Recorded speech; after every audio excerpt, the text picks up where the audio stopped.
All right. We are back. Got some music for you. We had brand new Jordan Davis at the top of the hour. If you haven't checked out his album Home State yet, I would definitely recommend that.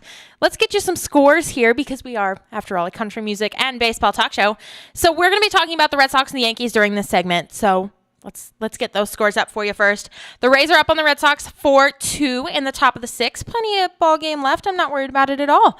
And then the Yankees and the Orioles. Yankees are up 6-4 on the Orioles, but I'm also, not concerned about that. Plenty of time for the Orioles to come back. So the season started. We've played, today is the 9th game of the season, for the Red Sox at least. And I think probably, let's check the standings, probably the 9th game for the Yankees too. They are, yes. Oh, today is the 10th game for the Yankees. They've had one less off day than the Red Sox. But let's talk about the Red Sox and the Yankees. The Red Sox are leading the AL East, 7 wins, 1 loss on the season. They have won 7 games in a row. Good job, boys. And then the Yankees are 5-4 on the season. They are in a 4-game set with the Orioles right now. And the Orioles took the first 2, and then the Yankees took yesterday's match, and they're looking to take today's. But I still have faith in the Orioles that they'll be able to come back. The rest of the AL East, Blue Jays are tied with the Yankees for second place. Red Sox are 2.5 games up on both of them. And the Orioles are 3-6 in fourth place, and the Rays in the cellar, as we all expected, at 1-7. The thing about the Rays, I was watching because the Red Sox have played so far this season. They played the Rays in Tampa, and then they played the Marlins for 2 in Miami, and then they are back at home for their first home series with Tampa again. And so the Rays have had to play 7 games against the Red Sox because that was a 4-game series in Tampa, and then they're playing 3 right now with all the off days sprinkled in there. So the Rays have had to play the Red Sox 7 times, that can't be right. They've had to play the Red Sox a lot, 2 series worth of games, and they have only won one of the games, which was opening day when the Red Sox bullpen decided they didn't want to win that day. And that's the only Red Sox loss on the year. And so you look at the Rays in the cellar and you say, okay, when you're trying to compare the Red Sox and the Yankees, who have the Red Sox played, who have the Yankees played? Red Sox have played the Rays and the Marlins, who Rays are, 1-7 as we've established. The Marlins are also terrible. They just lost like 20-1 last night against the Phillies. Some ridiculous number. They gave up 2 grand slams. It was a joke. And then the Yankees have played the Blue Jays, the Rays, and now they're playing the Orioles. So they have played all AL East teams so far. And my brother, who we have had extensive conversations about this already, and we're 10 games into the season. The Yankees and the Red Sox, you try to compare them and you say, well, the Yankees probably had tougher competition. Maybe not by much. They played the Rays, and then the Orioles are 3-6. So, they're not going to blow you away with anything. But the Blue Jays, 5-4, not the best team. It's not like the Yankees have gone out and played the Astros or Cleveland or anybody that you could say, oh, they've played a real team here. The Red Sox and the Yankees will play. I think that the series either starts Monday or Tuesday, which Monday is tomorrow. Oh boy, where's the weekend gone, folks? But obviously, Red Sox are 7-1. Yankees are not 7-1. They're 5-4.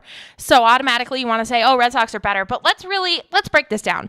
Let's start with the Red Sox starting pitching, because before today, the Red Sox starting pitching had a cumulative ERA of 1.28, which was amazing.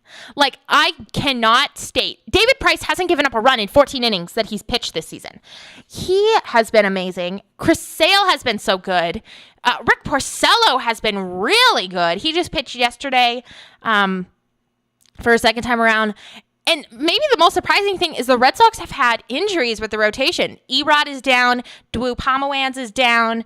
And so Brian Johnson and Hector Velasquez have been the 4-5 men, or were the 4-5 men the first time through. And they also, there was like some series, I think maybe it was broken up today, where the Red Sox starting pitching did not give up more than 1 run. And that includes Hector Velasquez and Brian Johnson.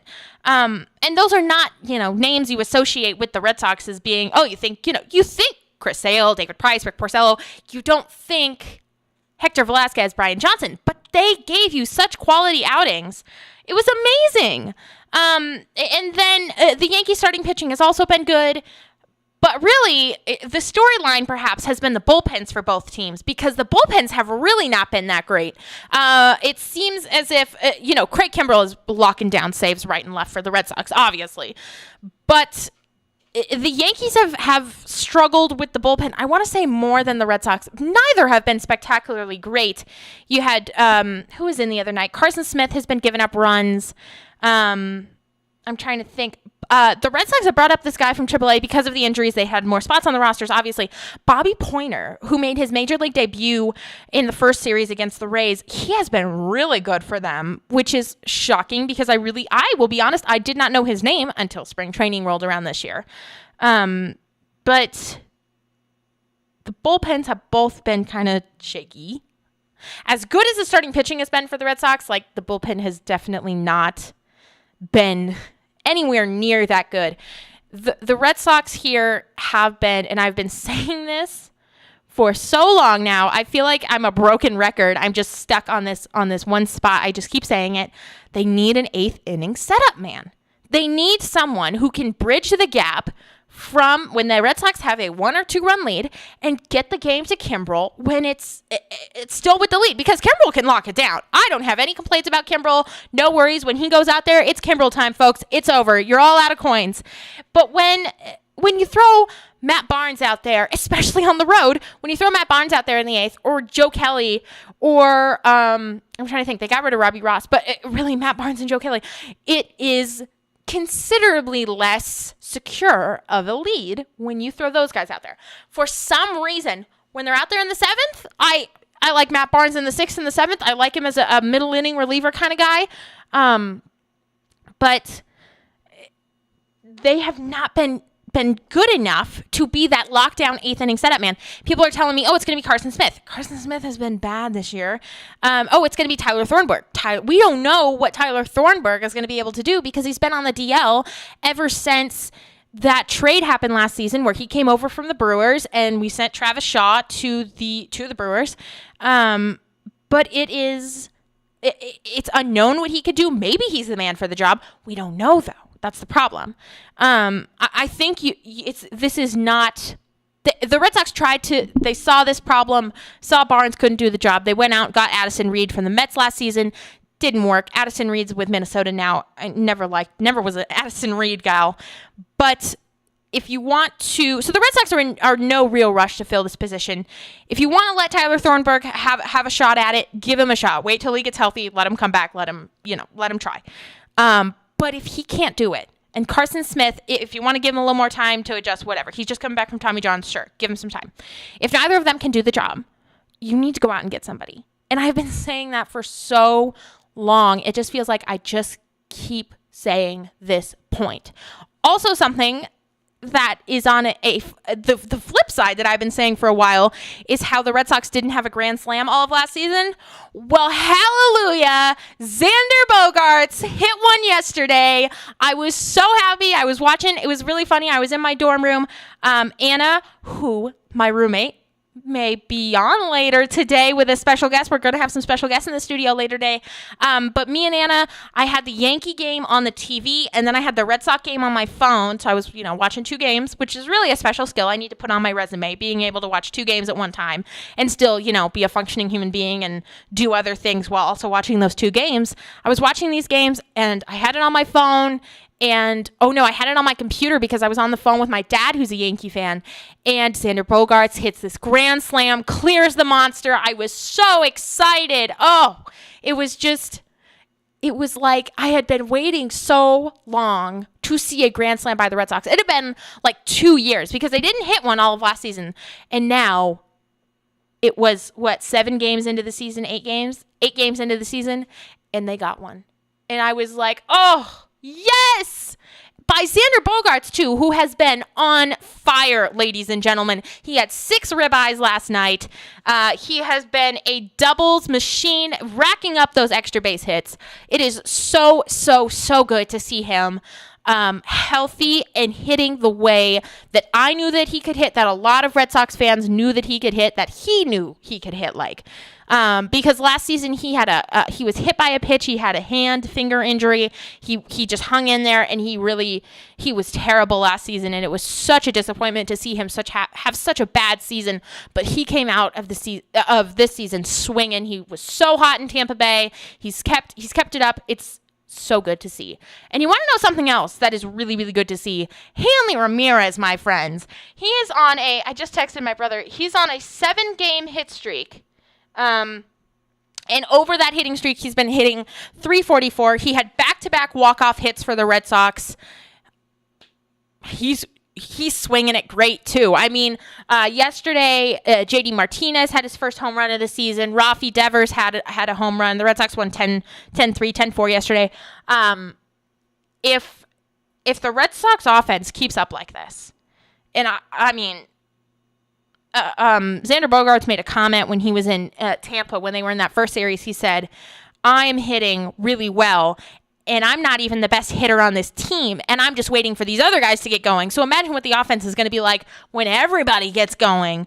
Mookie Betts is kind of, he's coming around. Him and Benny both got off to kind of colder starts, but they're coming around now. The base hits are coming. The home runs are coming.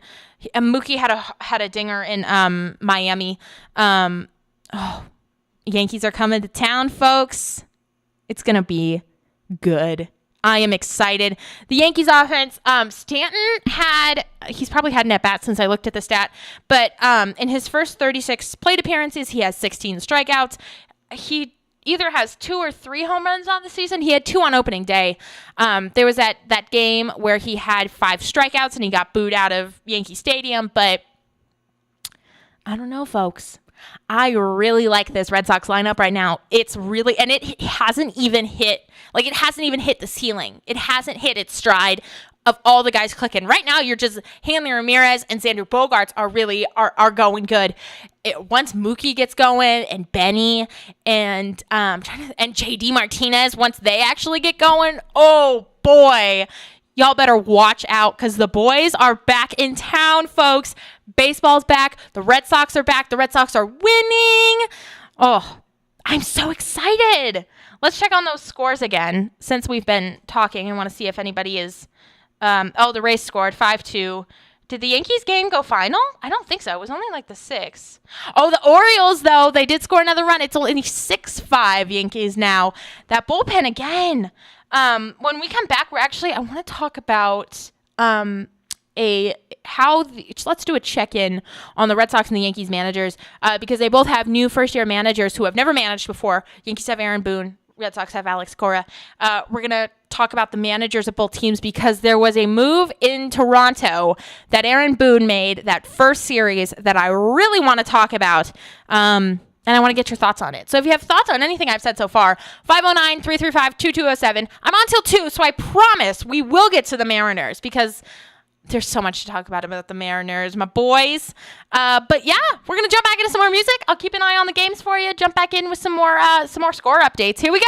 Whoop. Y'all know what that sound means. It means we have a call. Our first call of the day. Zach, are you there? Oh, yeah. Hey, Zach. How are you? Oh, just great. Just enjoying Yankees take a dub on a Sunday afternoon while it's pouring rain. Okay. Is it still 6-5 there? It is 6-5, bottom of the 6th. Aaron Judge is going to hit a dinger. All right. That's a generous call there. Okay. Yeah, sure. So you had called me on my personal phone as soon as I had gotten off the air. So what would you like to talk about today? I'd like to talk about your gross exaggeration of how good the Red Sox are. Okay. So you don't think they're as good as I made them out to be? Definitely not. Why? Because they played the Rays, who don't have any pitching, and their offense is probably about as good as the Benchwarmers movie cast, and the Marlins are probably a double-A team. Okay, but the Yankees have also played the Rays, and they have played the Orioles, who probably have comparable pitching to the Rays, because the Orioles are also terrible. Okay, but the Orioles have an offense. I mean, not really. They're Adam 3-6. Manny Machado, Jonathan Schoop. Manny Machado is just raking against the Yankees. So, I mean, That's a you problem. Okay, yeah. No. But Okay. Manny Machado has been a good player for several years now, Yes. and it's not just a couple games. And I know you said this, that the season just started, Yes. and you're like, oh, Manny Ramirez, Hanley Ramirez. He's like, oh, Yes. he's hitting all these, getting all these hits and all driving all these runs in, but there's a base. Oh, just kidding. No. Stanton just got doubled up. Okay. So, and then Xander Bogaerts couldn't hit the ball last year. Exactly. Were you listening? Because he was injured, and now he's healthy. Oh, injured. He was injured. He got hit. Stub his toe walking into the locker room? He got hit on the hand with a pitch, and he couldn't hit.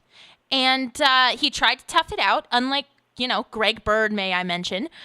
But he's back, and he's healthy this year, and we're seeing the kind of player he actually is, and he was in the 2016 season. Oh, really? So I have full confidence that he's not going to fall off. So Greg Bird actually had to have surgery. Okay. So that's a real injury. Okay. Yeah. A real injury? Good to hear that. And so, again, the Red Sox have played the Rays, who they are losing by 3 runs to right now in the top of the 7th, 1 out, and the Marlins. Okay.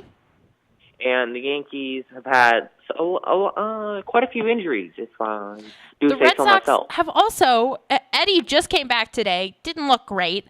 Dawu Pomeranz is still on the DL. Dawu Pomeranz can't control his pitches in AAA. Yeah, because he was on the DL. He's still he's rehabbing it. He's trying to come back. No Dustin Pedroia.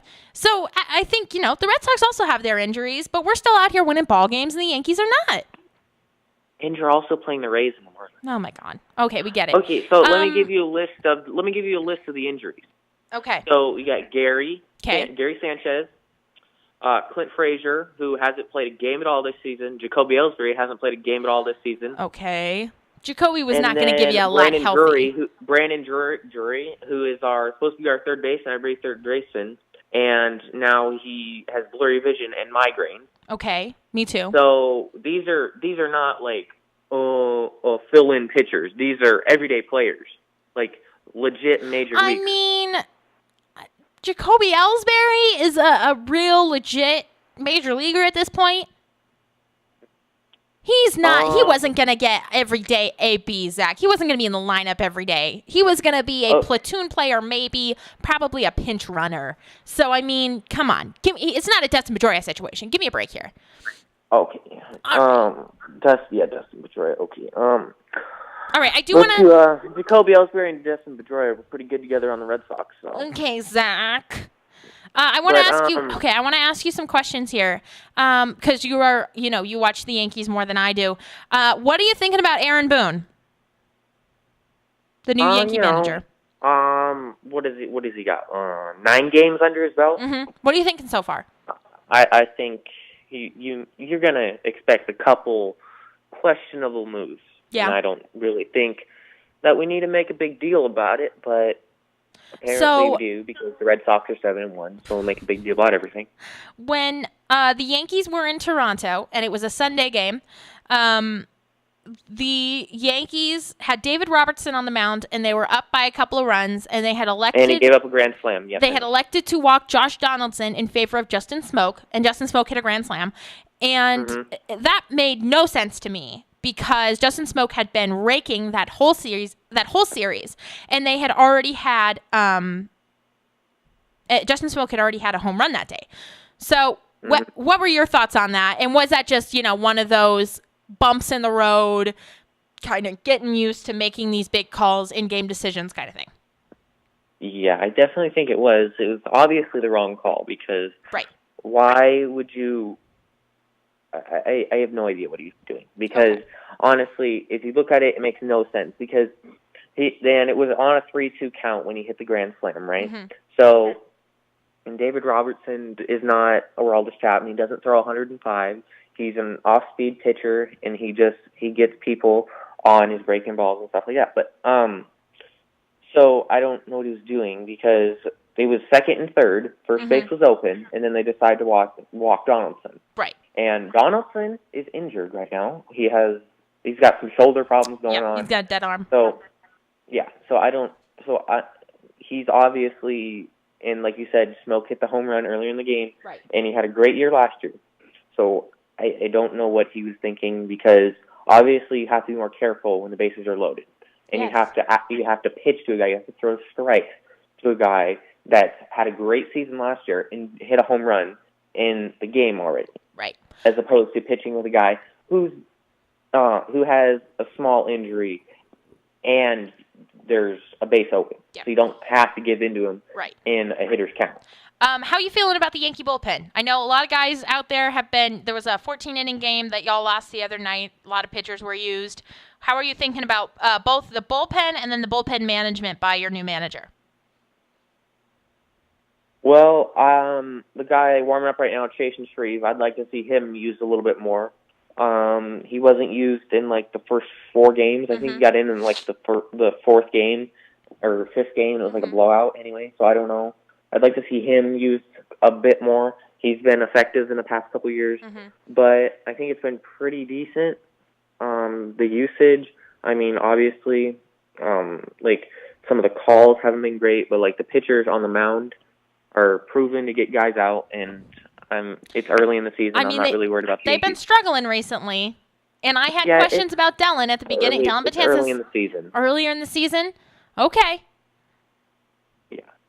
All right. Chapman had some struggles last year, but down the stretch he was really good. And so. Who's this guy in right now? 65? Who's he? Yeah, he's a AAA guy that they called up. I couldn't even tell you. I think it's Domingo Germán. I'm not sure. That might be wrong. But I thought I heard that name. He's a AAA guy, and then the guy that blew it, Jonathan Holder, on that's Friday night now. So Friday night, the guy that gave up the grand slam in the 14th. He's not an everyday major league reliever. So I mean, he's a long man that you bring in when the starter's struggling. Okay. He's not a big 7th, 8th, 9th guy. And if you look at it, the Yankees bullpen in that 14-inning game, they pitched really well. I mean they lost. But CC pitched 4 innings, so the Yankees had to pitch from the 5th inning to the 14th, and they gave up 4 runs on the one swing. So I mean, you take 1 pitch away, and you just gave 9, 10 innings of no run ball out of your bullpen. Yep. Well, the Yankees and the Red Sox are going to be playing Tuesday, Wednesday, Thursday. Tuesday, aces are going. Luis Severino, Chris Sale. Wednesday, you're going to have David Price, who hasn't given up a run in 14 innings against Tanaka. And then hasn't given up a run. Porcello did he pitch against the Marlins? I think he pitched against the Rays twice. Oh, okay. Yeah. And then Porcello on Thursday. The Yankee starter hasn't been announced yet. So, I mean, we got the best guys going for us. You got whatever going for you. Luis Severino and Masahiro Tanaka is whatever? Mm-hmm. Oh, okay. We'll see in October. Okay. Wait, we saw last October what they did. Okay, Zach. But yeah, so I think next week we're going to have some interesting things to talk about regarding the Yankees and the Red Sox, because I agree it's too early in the season to be, making big claims about who's going to win in October, but I like that Red Sox lineup a lot, and I think the guys are doing what they need to do, and I think the Yankees, it's not a great time for them to come into town. Think Red Sox. It's not a great time for them to come into town because they have major injuries. Okay, debatable. Well, okay, so you're talking about the Red Sox lineup. Yeah. What about the Yankees lineup? Well, Stanton struck out a million times. Gardner, Judge, Stanton's in a funk. He's going to come out of it. He's not going to strike out 16 times every 36 at-bats. That's ridiculous. He's not going to strike out that many times.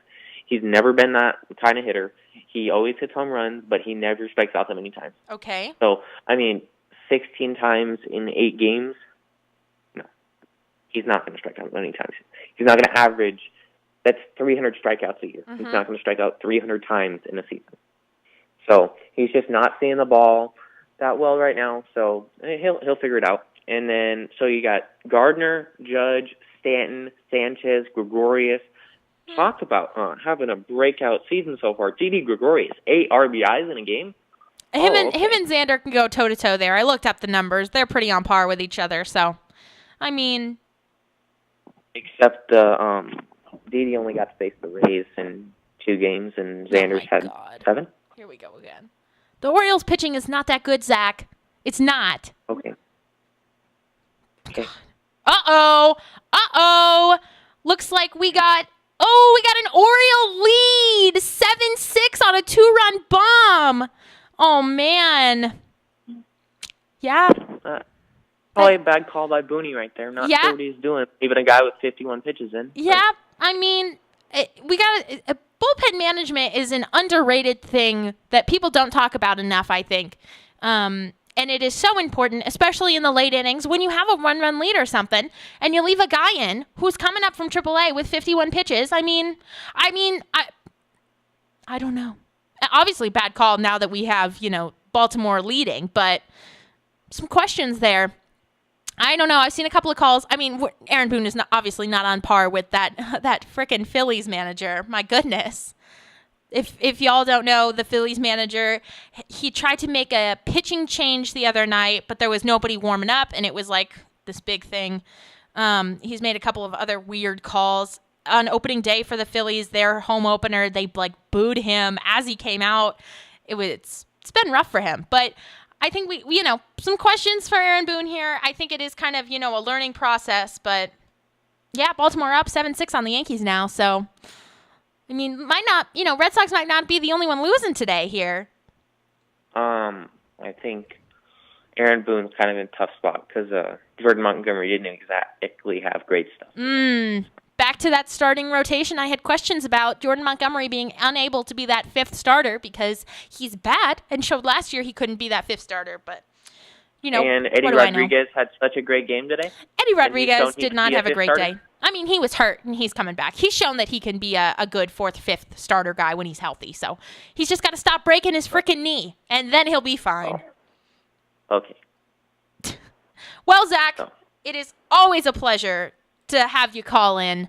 I'm super excited to hear from you next week when we talk about the Red Sox and the Yankees facing off against each other. What are your predictions for that series?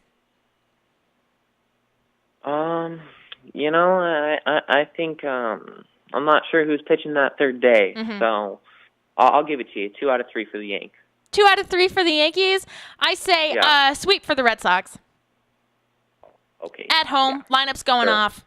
It's going to be good for the Red Sox. Who comes after Sale? Price? David Price and then Pretty Ricky. Yeah, Price is going to face a real team and get lit up. Okay. There's my prediction. There's my prediction right there for you. His stuff has been good. His stuff has been good against freaking AA hitters. He's got a lot of Christmas on those pitches. You know what I mean? Okay. All right, Zach. Well, thank you for calling in. Anything else you'd like to say? No. All right. Well, I'll let you go. As always, let's keep watching those Yankees lose, Oh, he hung up. All right. All right. Well, if you'd like to call in and give me your thoughts on anything we've talked about today, that number, 509-335-2207. We're going to jump back into some more music here. Here we go.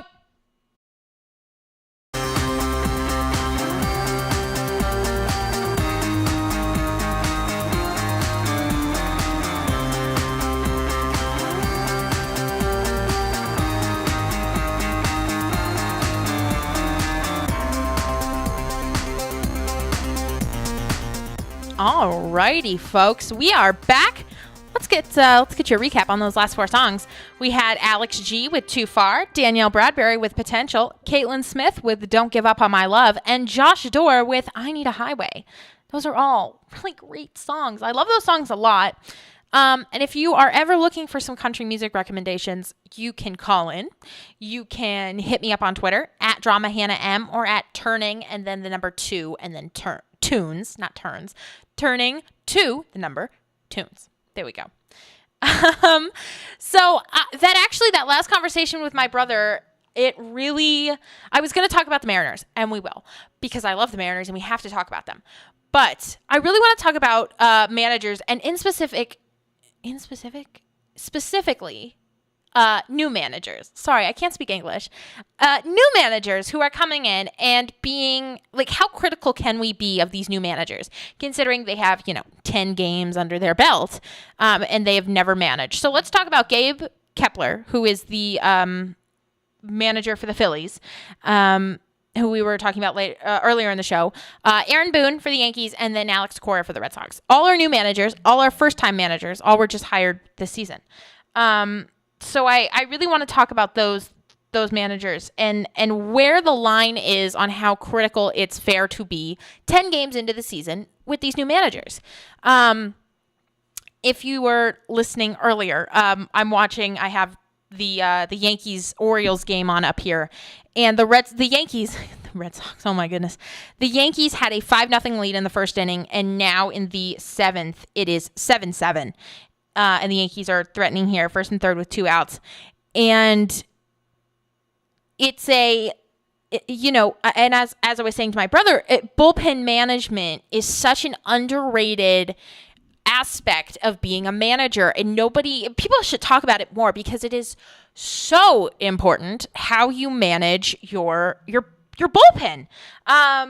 Because especially late in the games, when they are close games, that's what's going to win you games or lose you games, is how well you can manage your bullpen as a manager. And it is probably one of the toughest things of being a manager, is being able to say, this is when I pull a guy, this is when I keep him in, this is who I bring in when I bring him in.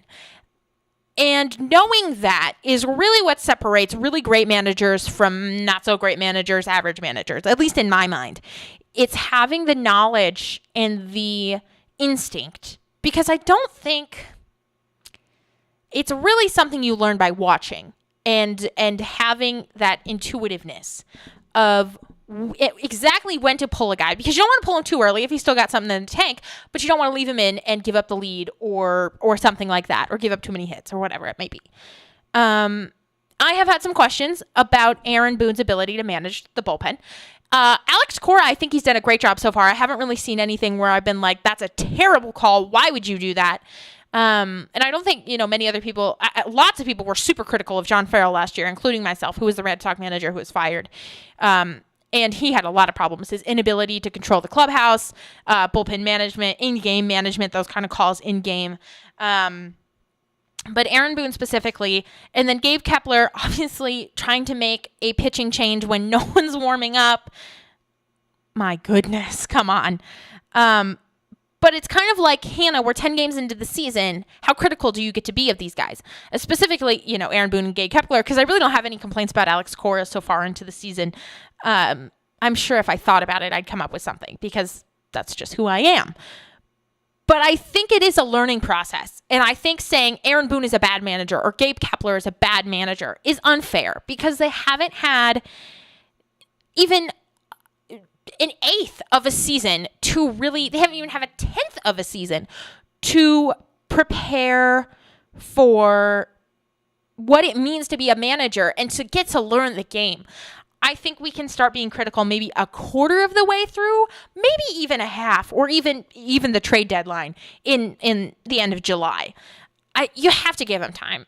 And so I think, if you're writing these big think pieces on, Aaron Boone is a bad manager and doesn't know how to manage his bullpen, I think it's entirely fair to question calls. But to make these broad, sweeping statements about, Aaron Boone is a bad manager, let's hold off. I love making broad, sweeping statements, such as the Red Sox are the best team in baseball. Let's wait. Me coming, I want to, critique everything the Yankees do and say, this is a bad call, he's a bad manager. Let's wait. Let's relax. I think baseball fans, especially baseball fans, are very quick to say, that's it, it's over, makes one mistake, it's done. Let's wait a minute, myself included. Let's give him some time to adjust. This is one of the biggest stages, if not the biggest stage, being the New York Yankees manager, especially replacing Joe Girardi, who had such a great track record who also had his own problems with bullpen management in the playoffs last season. I questioned a lot of his calls. A lot of people questioned a lot of his calls. But it really focusing on bullpen management, I think is so important. And I'm going to keep harping on it. This is my new broken record. Now that the Red Sox have hit a grand slam, and I can't talk about how the Red Sox haven't hit a grand slam in like 2 years, bullpen management is going to be my new thing to harp on. But it's so important because that is what wins you ball games. These in-game decisions. When do I pull a pitcher? When do I keep him in? Who do I replace him with? Who do I get warming up? So many things. And I think we gloss over it and we say, oh, it's so easy to be a manager. It's really not. It takes a lot to be a manager. And it is a job that is critiqued a lot, I think fairly, because you make a lot of money being a manager for a professional baseball team, specifically the Red Sox and the Yankees. You are on a big stage, lots of media, lots of scrutiny from 19-year-old people in Pullman, Washington. But I think it's completely fair to make critiques, but give them a little time. I think they have earned that.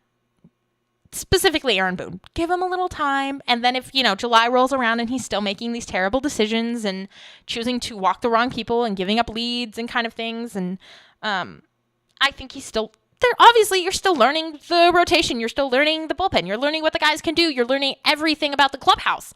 So give him some time, honestly, before Phillies fans, they booed Gabe Kapler so hard on opening day, probably uncalled for, but it's Phillies fans. What can you do? Give him some time. That's all we're asking for here, because I think these are some things that will iron themselves out, that will, get fixed, especially as the players are getting better and they have some time to adjust. We're 10 games into the season. Last Thursday was opening day. Let's take a deep breath. Let's just enjoy that baseball is back and the Red Sox are in first place. That's my thoughts on the coaches. Let me know your thoughts because I think it's an interesting topic. 509-335-2207. Let's hear your thoughts. We're going to jump back into some more music here. Here we go.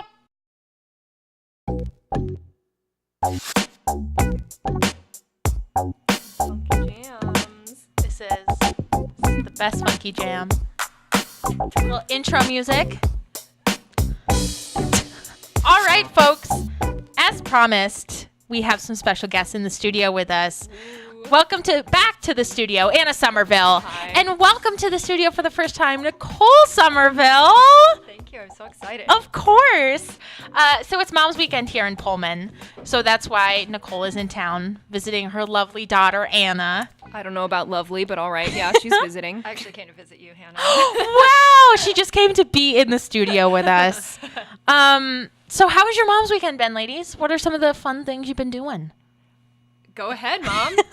Kick it off. We let's see. We did the plant sale today. Plant sale, yes. Yep. And What did we get? We got some. We got a succulent. We You got some got- peppers. Yeah. A tomato plant, and then a salsa bowl. My mom also got that. Yeah. So for those who don't know, it's like a little bowl with a bunch of peppers in it, and then there's cilantro also. And then is there anything Tomatoes. else? Tomatoes in there. Tomatoes. Yeah, it's pretty cool. So you can make salsa with that bowl. With that bowl. Yeah, exactly. So smart. It's so smart to do it like that. Yeah. I'm pretty excited to see how. Yes. Yeah. And we got Dan some peppers. Yeah, Dan's nice. my younger brother and her son, obviously. Yeah. What else did we That's do? exciting. Let's see. Yesterday we went to the movie. We went to the movie. I, Tonya. I, Tanya. What'd you think of it? I liked it. We had lively debate after Yes, we about did. what her involvement was. Mm-hmm. Mm-hmm. And what else? We did something earlier. We Oh. went to trivia night. Oh, trivia night. Yeah. Hannah was there also. I was. It's true. Also with I, Tanya. We did pretty well, I thought. We did. We took Yeah, eighth we took place eighth, out yeah. of like 30 teams. Yeah. So not too shabby. I thought that was pretty fun. We did pretty It good. was. It was great. Yeah. We were the Nacho Fries tribute team because Anna I'm sorry. I'm really passionate about nacho fries. I don't know if anyone can tell. at Taco Bell, the Nacho Fries, but they gone. They gone. Her They're fries all are gone until the summer is what the story is. Yes. But supposedly. if you didn't know, the Nacho Fries were fries They were in some fries. seasoning, and then they served it with a little cup of nacho cheese, and they yeah. were $1, and they were so good. But the host of the trivia night was like bashing them, and he was like, "These are disgusting," and I was like, "Sir." Sir, you can leave. Yep. I'll host trivia if you don't want to. But yeah, it was a great time, and then we went and saw I, Tonya. What did we do yesterday? We just kind of... We went to the craft fair. And we went to the craft fair. And we walked the wrong way the entire way around. Yes. really the opposite of the entire crowd. And then we went to Ferdinand's, and we got ice cream. Yes. I got mint chocolate chip because I was really craving that. Yep. And what did you guys get? We split. We shared, yeah. We shared 2 scoops. One scoop was chocolate peanut butter, and the other one was Cougar Tracks. And we both agreed that the chocolate peanut butter was better. Yeah, it's really something. They've got these big curls of peanut butter in there, and just the chocolate. It's really quite splendid, I would say. It is, and it's good as a grabber too. If you miss the opening when Ferdinand's is opened, go into one of the stores that has them and get the grabber. With And the grabbers, because I told my mom that. I was like, I got your grabber. Because she wanted, they have a lemon chiffon one that they only make for Mom's Weekend. And she was like, what is a grabber? So it's what they call an ice cream sandwich here in Pullman. They make, the lemon one actually has snickerdoodle cookies. But usually they're the bread of the ice cream sandwich. They're oatmeal cookies, and then they put the ice cream in the middle. And they're delicious. So good. Tasty. Tasteable.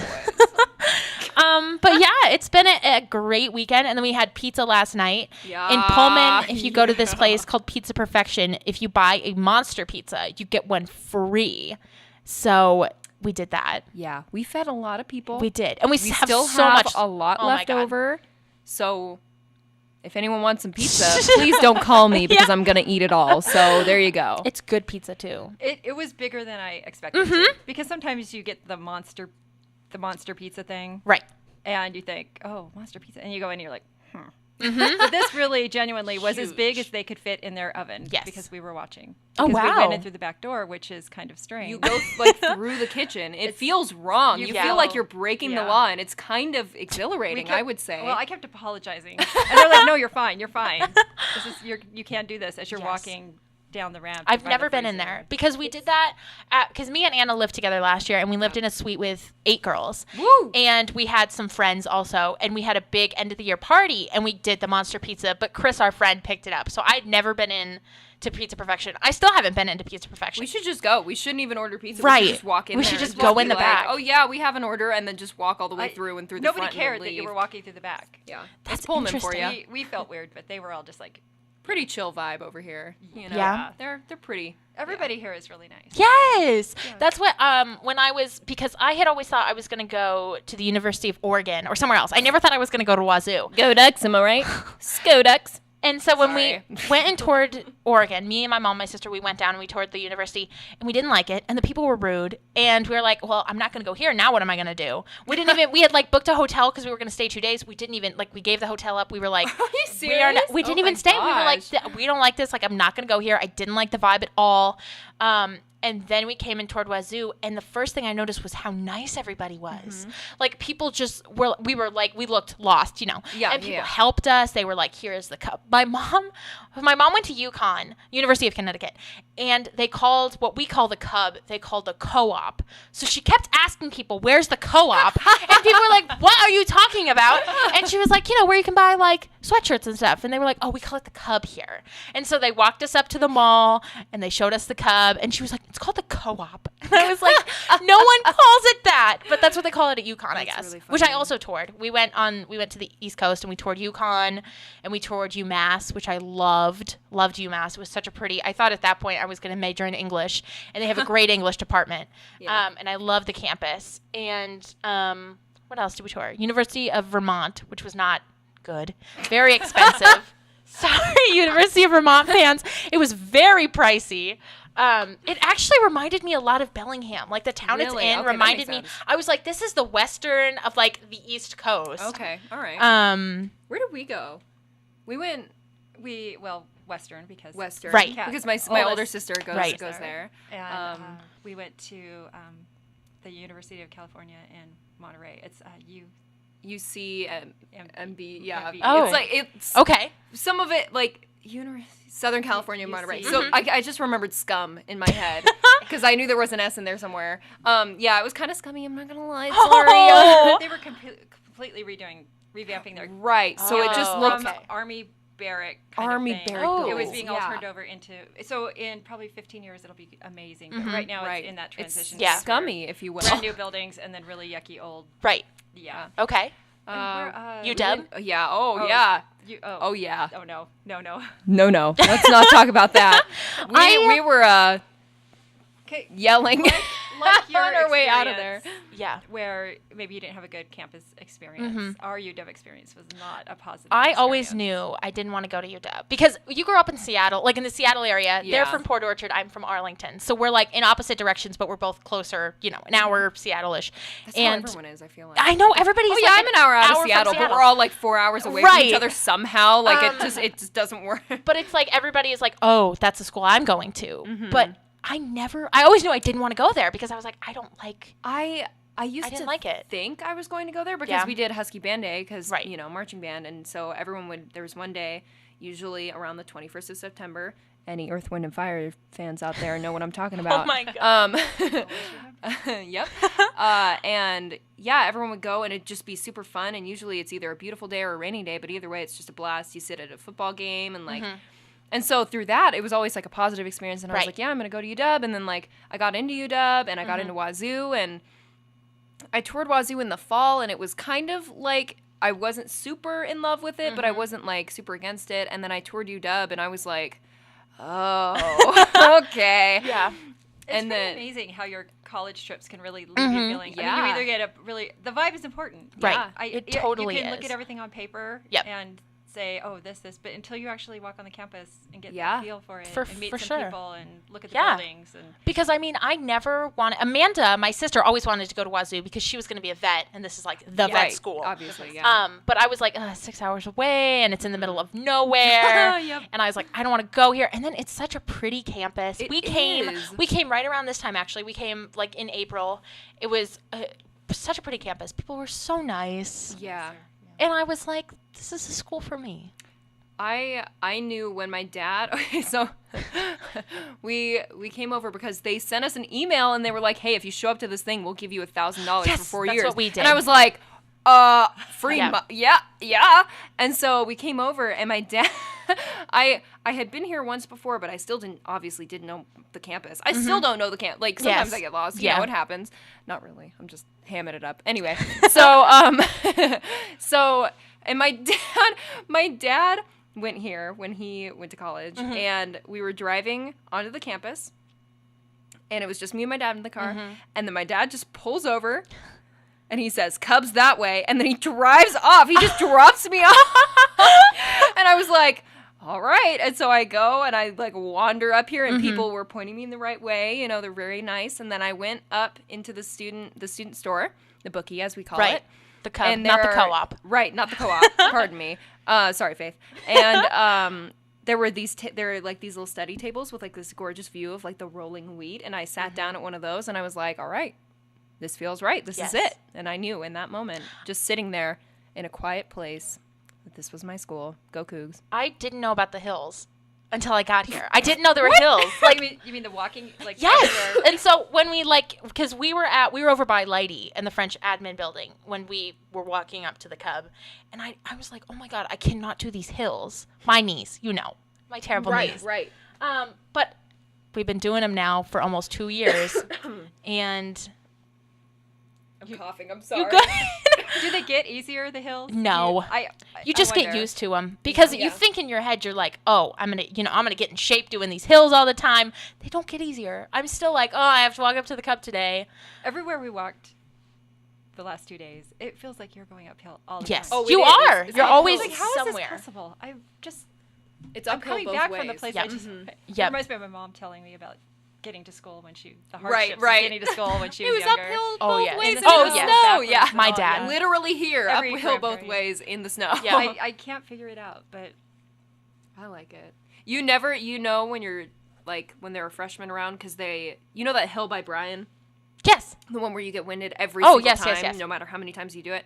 Yeah, there are freshmen when they're still trying to have conversations with each other around that spot because then they all start, and then, and you know the experienced people because they're just not talking at that point. Like they're talking before and then they get on that hill and they kind of like quiet down and then they have their recovery period after the hill and then they start talking again. I walked that way because my my work is over there. So I walk that way 4 days a week. Yep. And I still get winded. I'm still like, oh God, this hill again. Yeah, it's the worst. It's terrible. It's my least favorite hill, but it's pretty because you get to look at Brian, my boyfriend. You know, it's a clock tower. I love Brian. Yeah. Anyway.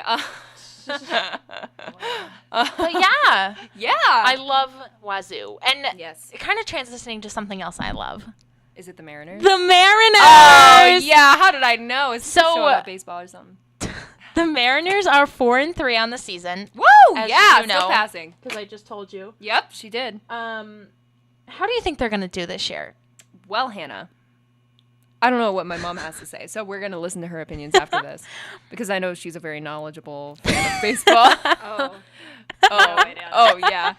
I would have to say, Hannah, this is our year. Yes. Honestly. Obviously. Ichiro's back. I mean, how can you go wrong? Like, literally, I mean, that's all I have to say. Yes. I actually don't know a lot, but that news, because Anna's friend.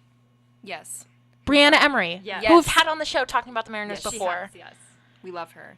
Right. She just loves the Mariners, and how could she not? Right. I'm actually on Twitter, on Facebook. I'm in this diehard Mariners fans group chat. Hannah added it. I added her. Me too. And there's this one guy who always does videos. Like, he does vlogs of himself talking every game, and then he'll put it in the chat. Okay. All right. But people were so mean to Ichiro. They were like, this is a waste of a spot. There are better people out there. And I'm like, shut up. Yeah. I do not. I saw that too. There's like, it's very divided. I thought this would just be an all-around positive thing. Like, it's Ichiro. Come on. Yes. And yeah, I noticed a lot of like, oh, he's too old. And I'm like, oh, all right. You see the catch he made the other day? Like, yeah. All right, whatever. So how's he doing? He's doing great. Let's look up his numbers because I have my computer out. Walking the walk? Walking the walk? Let's as see. They say. As they say. I'm going to turn us up a little bit also, if that's okay. Yeah, of course. Because we're quiet. We're quiet little ladies. see. Just kidding. We're both loud. One of us is. One of us is. One of us is quiet. He's hitting 263 right now, which is good. Especially for, not to be rude, but the Mariners. Yeah. That 263 is a good average. Okay, all right. He hasn't hit any home runs yet, but he's not, a home run guy. He's a, base hit guy. Yeah.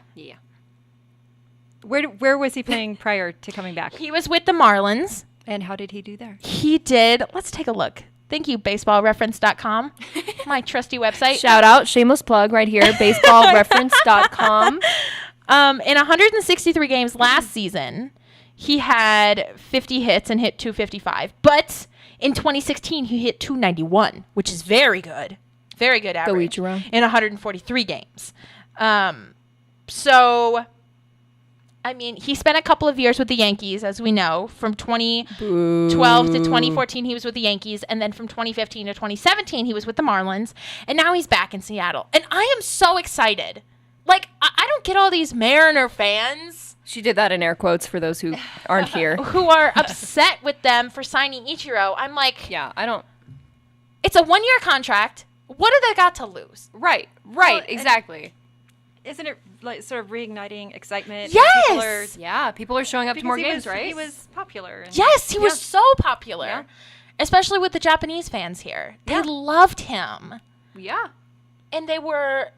I mean, he was such an important part of Mariners history. And all these people showing him such disrespect. Yeah, let's fight. Well, it's nostalgic, right? Yes! It is. So maybe you have the people who want new, fresh faces and building the team instead of sort of looking backwards, looking forwards. But I think the excitement level. Even I've heard, and I don't follow all this stuff. I think he's my mom has heard too. She was like, oh, so excited that Ichiro was back, and she doesn't like baseball at all. Yeah. And so this is a Seattle, like this is a Washington State thing. Like Ichiro's back playing for the Mariners. Like even if you have never watched a game of baseball, you're like, oh, Ichiro's back. Like you've heard about it, and you're excited about it. I don't get it. I'm very excited. Give him a chance. I was talking about earlier in the show about giving new managers a chance. We were listening. And I think that's true about Ichiro too. Like I agree. Let's see what he can still do. Yes. Yeah. And in the meantime, early in the season, it's generating excitement and people are paying attention. So. Because there is a very impassioned fan base for the Mariners. Yes. But, it's not, there aren't, a lot of Mariners fans in Boston or across the country. It's a very Washington State thing. Yes. Whereas there are a lot of Red Sox fans and a lot of Yankee fans everywhere you go. Right. And so it's a very community thing, I feel like, being a Mariners fan. And isn't that what baseball is all about? Yes. It's the community. Like, come on. It really is. And so I don't get it. I'm very excited he's back. Me too. I think it's great. Go Ichiro, go Mariners. I'm excited. Go Cougs. Yes. I'm excited to go see some games this season when I'm back home. Yeah, Hannah and I are definitely going to some Mariners games. We're going to get some greasy fries, and it's going to be amazing. Yes. We went and saw... Who did we see last year? I can't remember who we went and saw a game, though, and I'm pretty sure they won. Because they're so good at baseball. They are very good at baseball. Oh, they were playing the Rays because I had Was it the Rays? I'd bought my brother tickets for his birthday. That's right. And then he didn't want them. Zach, what are you doing? Yeah. And so I called up my friend Anna, and I was like, you want to go see a Mariners game? And she told me she had never been to a Mariners game before. True, I'm a fake fan. Oh, my God, you have to go with me. So we went and we sat in the only seats I sit in, which are down the left field line.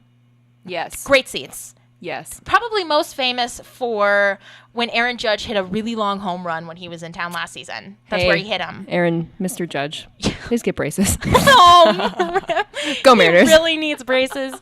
That's all I know about him. But yeah. How do you think the Red Sox are doing so far this season, ladies? What are they? 7-1. 7-1. I thought you said 7-2 earlier. No, they're losing 7-2 right now, but their season. Oh, that makes so much record. more sense. Okay, yeah. Well, go Red Sox. Yes. I think they're doing a great job. Mookie, where is Mookie? Why haven't I heard about Mookie lately? He's hitting first.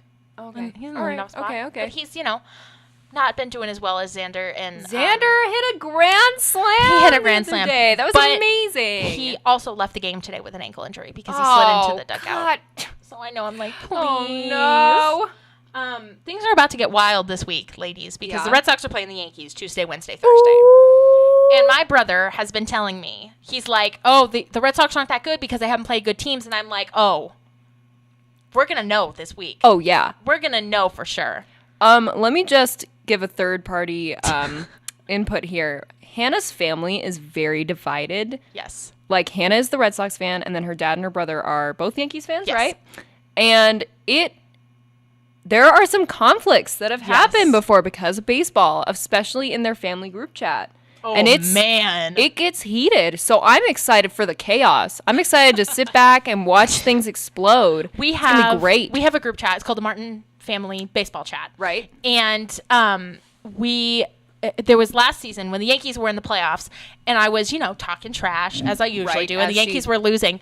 And my mom calls me, because she's not in this chat. My mom calls me, and she's like, you need to stop being so rude, because your father is very upset right now. And I was like, okay. So it gets heated. It really does. Yeah. And Zach has been on a SpongeBob meme binge. As we all have. Let's be honest, the SpongeBob memes are the best. He keeps sending me these memes attached with baseball jabs. It's quite fun to watch. Yes. Oh, yes. Yes. And I really have tried to convert my friends and their families to being baseball fans. Well, I know every time I walk into your suite during baseball season, it is on the TV. Yes. It doesn't matter who's playing. We were watching the Padres and the Astros last night until great game. Somebody was like, why are we watching this? Let's turn it off. And we ended up on HGTV somewhere. Yes. But it is all Anna would tell me, oh, she's a huge fan. And I'm like, oh, how, but literally you walk in and it is always on. Yeah. You know what you're talking about. Thank you. It's good stuff. I don't know anything about it, but Ichiro's back on the Mariners, so you know something. Yes, that's it. And yes. That's the most important part. And you know that the Mariners are going to win the World Series this year. Exactly. It's their year, I hear. It is their year. Exactly. That's really the tea. Go Mariners. I mean, yes. What more do you have to say? I've been to 2 games. Mm-hmm. You have? Oh, well, that's right, because Dad story. Well, he got the great box seat tickets where you have the inside seats and they feed you this big buffet thing, and then you can go out, and that was great. That was through work. Yes. And then when I was a kid, my friend Tammy and I went. And we got our free hard hats. Oh, with the old M's. Oh logo yes, on yes, the front, yes, the hard. Mm-hmm.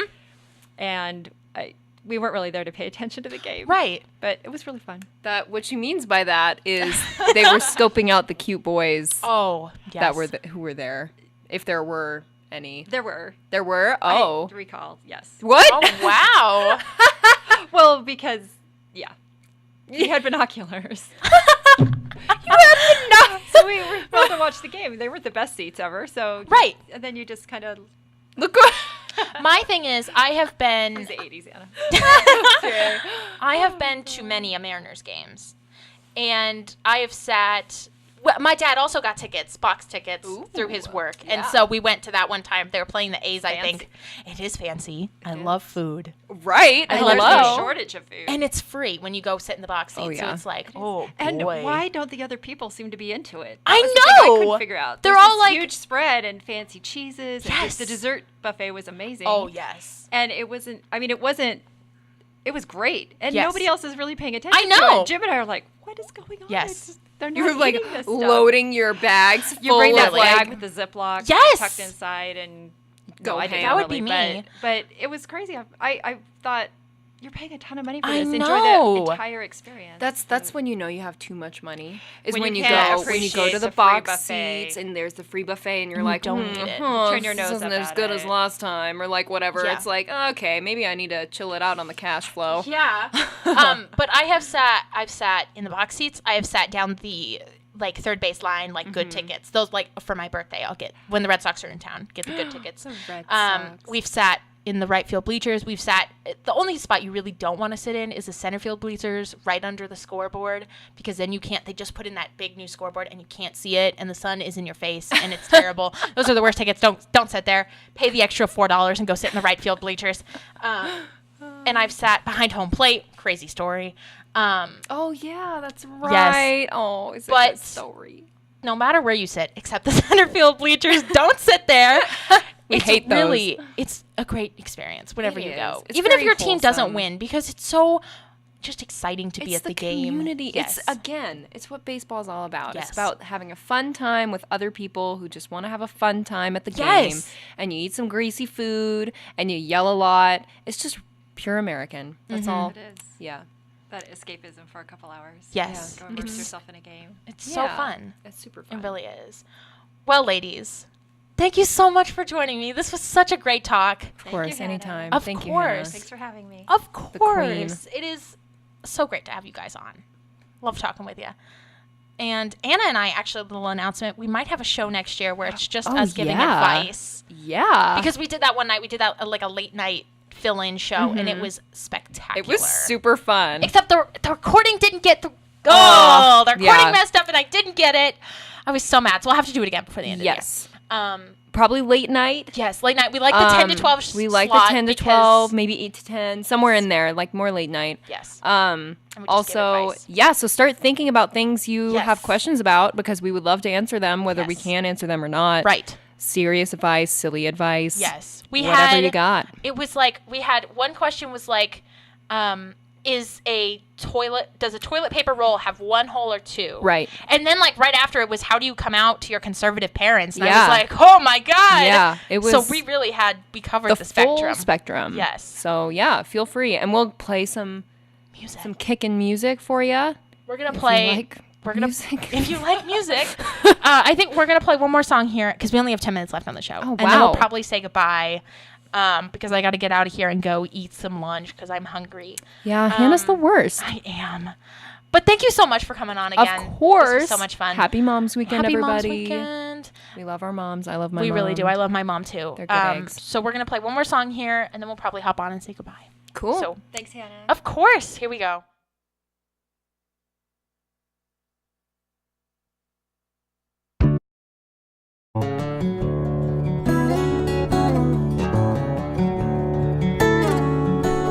So soothing. It really is. That's how I like to end the show.